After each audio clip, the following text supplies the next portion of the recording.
নমস্কার বন্ধুরা, দীপাস কিচেনে আপনাদের সবাইকে স্বাগত। আজকে আমি উনুন ধরানো ছাড়াই আমি ম্যাঙ্গো লস্যির রেসিপি নিয়ে এসেছি। গরমকালে এটা খেলে খুব ভালো লাগবে, তার জন্য এটাকে আমি নিয়ে এসেছি। তো চলুন আমি দেখিয়ে দিই কী কী নিয়েছি। দই নিয়ে নিয়েছি, চিনি নিয়ে নিয়েছি, এখানে দুখানা আম নিয়ে নিয়েছি। তো এটাকে আমি এবার প্রিপারেশনটা করে নেব। আমগুলোকে এইভাবে কেটে নেবো আমি।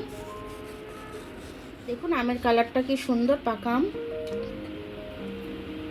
ভিতরের কালারটাও খুব সুন্দর।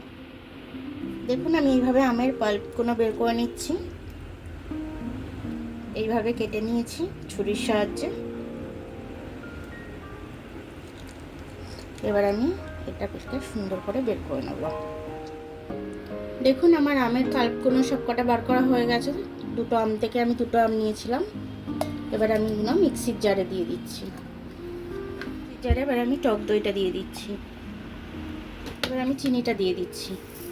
আমটা প্রচুরই মিষ্টি, তাও সব চিনিটা দিলাম না, সামান্য একটু নুন দিয়ে দিলাম, খেতে ভালো লাগবে বলে। ম্যাঙ্গো লস্যিটা আমি করে নিয়েছি, এবার আমি এর মধ্যে ঢেলে দিচ্ছি। দেখুন আমি বরফের টুকরোগুলো দিয়ে দিচ্ছি। এবার আমি ম্যাঙ্গো দিয়ে একটু ডেকোরেশন করে দিচ্ছি।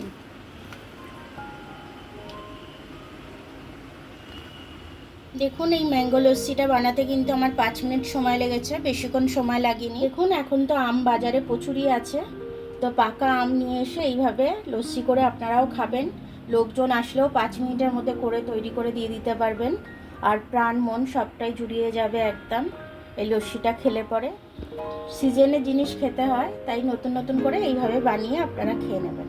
আমার ভিডিওটা দেখার জন্য অনেক অনেক ধন্যবাদ। আমার ভিডিওটা যদি আপনাদের পছন্দ হয় তাহলে লাইক, সাবস্ক্রাইব, বেল আইকনটা একটু টিপে দেবেন। আর যদি ফেসবুক থেকে দেখেন তাহলে লাইক আর ফলোটা একটু করে দেবেন।